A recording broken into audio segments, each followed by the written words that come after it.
Hello my dear beautiful bastards and welcome to the Nuka World Red Rocket settlement. It is the only new settlement available in the last DLC for Fallout 4 and we shall build an elite raider outpost spanning over the entire settlement area. Hopefully you will like it and share it with your pets and siblings. As always, I had no idea how I was going to build what I wanted, but I wanted to focus on the exterior more than the interior, so the building began on this little hill where I placed some foliage and white rocks. I don't really know why the white rocks, but I knew it was a mistake, because the more of them I placed, the more triggered I was getting. So I quickly switched over to the darker and bigger rocks and started creating some sort of a wall. Not long after, I noticed that this entire side of the settlement is a farm plot. The rocks were already there, so I went with creating a wall surrounding the farm plot completely. Once the wall was completed, I put a bunch of foliage on the edges to make it more believable, and I'm pretty sure I did a decent job. I also added some shrubs here in the middle to create a shrub wall, if you will. And now I saw this huge farm plot and how easily I would be able to put a ton of food here, but then I remembered that I'm making a raider settlement. Raiders don't have time to be some lousy farmers, they loot and kill others. The crab hunting days are long gone, so instead of placing food, I placed this short black shrub all over the place. Does it remind you of something?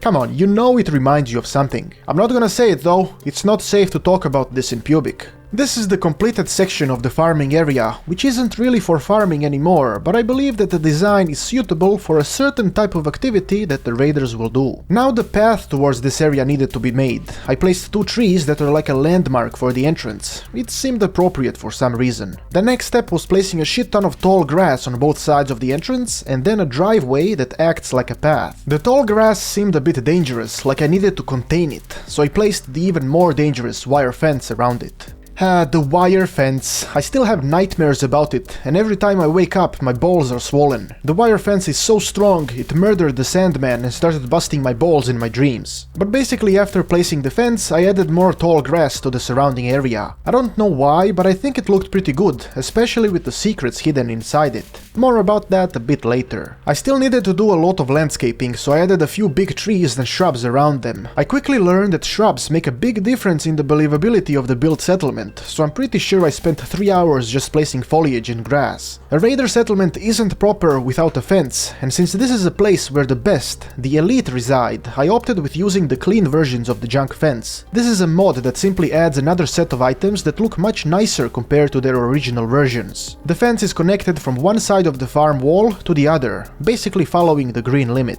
I placed two main gates, and of course needed an overpass so the guards can keep an eye out in case some sneaky bastards try to attack. As with the junk fence, these platforms and stairs are also clean. I'm not sure how do you feel about that, but I think it makes sense. Oliver taught these raiders how to do business, and they got rich in Nuka World pillaging and stealing from everyone, so they could afford a pressure cleaner that made everything look nice. Once the platforms were done, I wanted nice paths that led to the center of the settlement, just so things are nicely organized. I put the driveways again and aligned them with both entrances so they get together after pretty much the same length. Since the stairs that led up to the platforms were in the middle of nothing, I put this red stone path that connected everything very nicely. Since it felt a bit naked, I went ahead and placed a bunch of rocks around it. These are dark rocks with white spots, so I didn't get too triggered by them. Then I put another path on the other side. This one is angled, so I had to place rocks to fill in the floating space. I really like how it ended up, made me feel proud of my work despite how little I actually did. Once I placed more shrubs and grass around the area, I felt like it looked pretty natural. I like the big tree in the middle. Despite its deadness, it makes this section look more alive. And now the main living area. I lined the floor with the edge of the natural pavement and built it on all sides to go in line with the Red Rocket building. Before walling the area, I created a small shack right next to the path. A weapon storage area seemed necessary and this was a good spot for it. I walled the main platform and then created another room connected with an elevator that led one level up. The elevator itself is old style because a clean version doesn't exist, but it is possible to surround it with clean walls so it looks nice on the outside. I went to the roof of the Red Rocket building and built some solar panels. Like I said before, these raiders looted the motherfucker out of everything, and solar panels are something they collected as well. Now instead of adding a roof to the main area and creating rooms within it, I built 4 rooms on the side and left the rest open. I'm not sure was this a good idea, but to me it made sense because of the existing Red Rocket roof. I felt like I would be able to to create a more atmospheric area with a natural roof that is a bit higher compared to the one that can be built. In one corner of the settlement, I built this stone platform using real estate items from the Snap and Build mod. They will watch the hanging that will occur on the tree facing it. There is also another entrance, up there, above the main area. A warehouse is near it, and there's an elevator that leads up to the hanging rope. It will all make sense soon, don't worry. The final section of the settlement is the blood pool. As you can see, it looks like a block that was just plopped down, so I added a bunch of foliage yet again,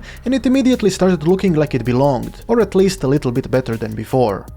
So let's go ahead and do the tour. We'll start from the right entrance. As we enter, we can see Cappy greeting us and some Nuka World streetlights shining the path. Turning right gets us on the small path that has track lights, and once we're up the stairs, we get to see some armor racks with some pretty heavy weapons, in case some bitch attempts to attack. The upper areas of the platform have guard rugs and some more military equipment, since it would be handy to have it nearby. It might also be a bit dangerous in case an RPG hits the platform, then the mini nukes, rockets and other shit might explode and blow everything up.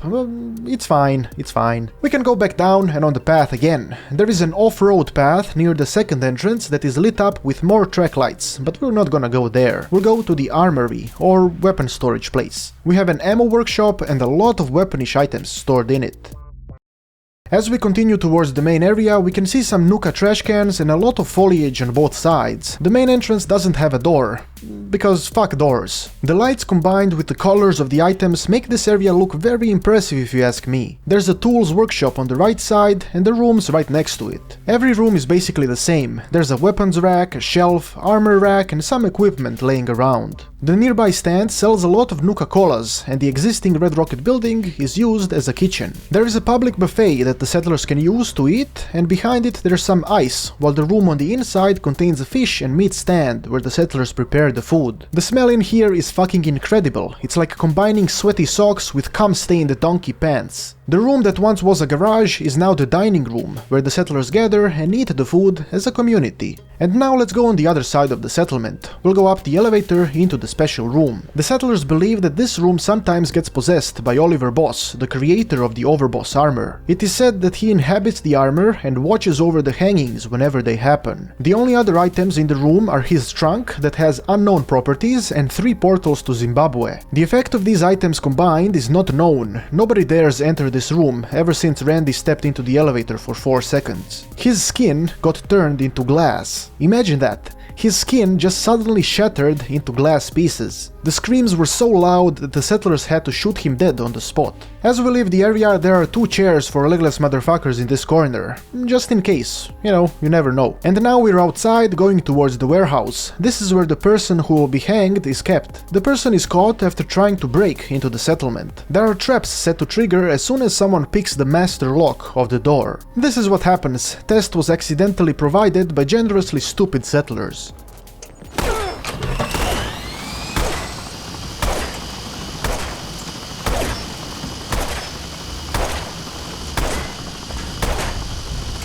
I think it is very effective. The 2 nearby shacks serve as power storage. The first one powers the traps exclusively, while the second one powers the elevator and the observation deck. As you may notice, this part of the settlement is dark currently. This is the case because this part of the settlement isn't used most of the time, so a switch was made that gets turned on only when the hanging person is being prepared. Then the settlers all take a seat, and the person is brought up by the elevator and hanged for everyone to see. But before the settlers get to see the hanging, they can spend some time in the game room. A couple of games and ticket machines are available to keep them busy while waiting. Now you must be asking, what happens to the hanged body? Well, that is a great question. The hanged body is brought to this room here. The asshole of the body gets attached to the pump and it receives air until it explodes. As you can see here, there are already remains of a body scattered around. Once the body explodes, the parts get butchered and carried over to the swimming pool in the back. The deck has a nice supply of food and drinks where settlers can enjoy their time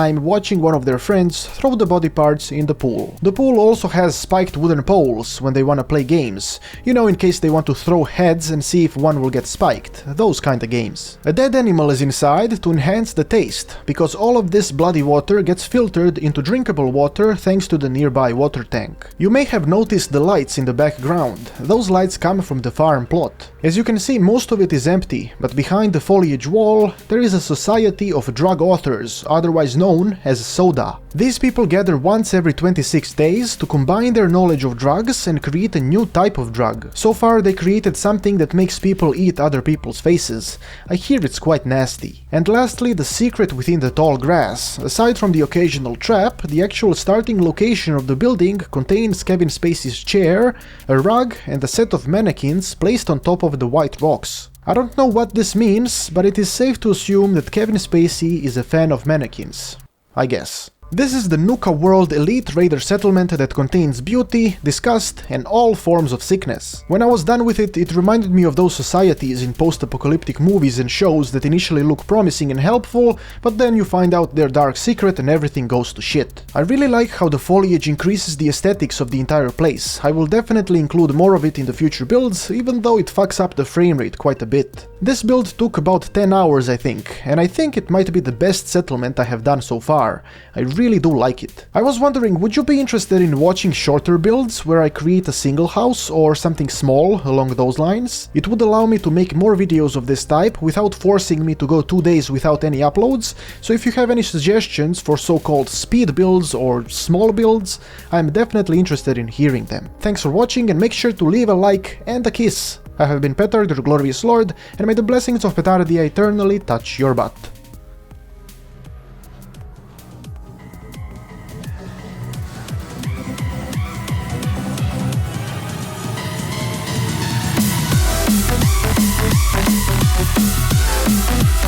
We'll be right back.